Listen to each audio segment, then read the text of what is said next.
We need to do our part to stop the oppression. We need to stop the conditions where they need to resist, where they need that steadfastness. The responsibility belongs to us.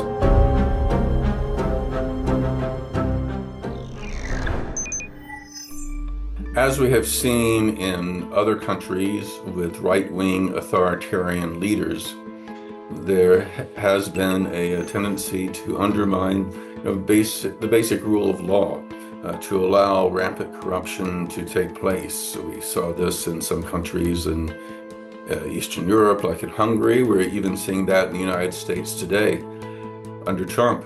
But what's also striking about this is that it's no accident that countries that believe they can, governments that believe they can run roughshod over international law, including these horrific war crimes, crimes against humanity, including genocide that we've seen Israel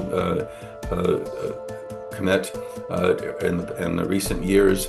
It gives these leaders a sense of impunity, that they can get away with anything. They can violate domestic law as well. Unfortunately, the fact that there is supposedly a ceasefire in place, that is, the death and destruction is not quite as high as it has been the past couple of years. The international attention and the pressure on Israel has not been as great, yet people are still dying. Both from airstrikes, and as we've seen, it has included quite a number of civilians, but also from malnutrition, because Israel has not upheld its agreement to allow for adequate food and medical aid and other support to come in to Gaza. They also remain in occupation of close to 60% of the territory. Now, the United States is supposed to be the guarantor of the agreement, so clearly there needs to be pressure here in the United States for our government to ensure that Israel live up to its responsibilities, apply that pressure. But because the United Nations Security Council has endorsed the agreement, the entire international community has a responsibility that this is not something that can just be seen as a conflict on its way to resolution. Indeed, the very failure to allow international journalists into the territory, to allow human rights investigators into the territory, is an illustration that Israel does not want the world to know what's going on there. And that's why it's critical that there be more sustained international pressure.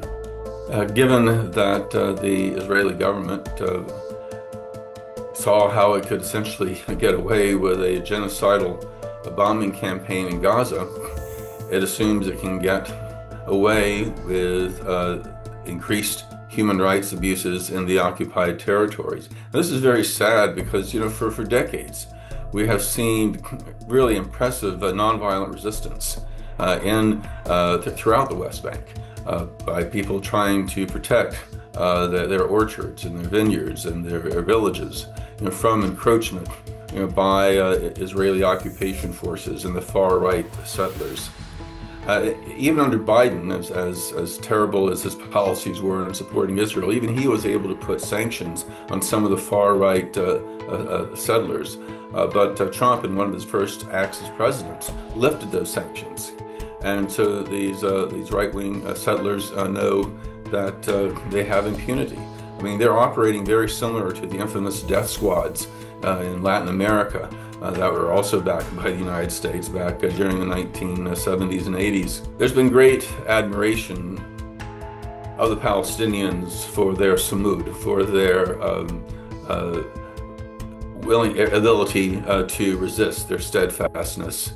But admiring them and respecting them is not enough. We need to do our part to stop the oppression. We need to stop the conditions where they need to resist, where they need that steadfastness. The responsibility belongs to us.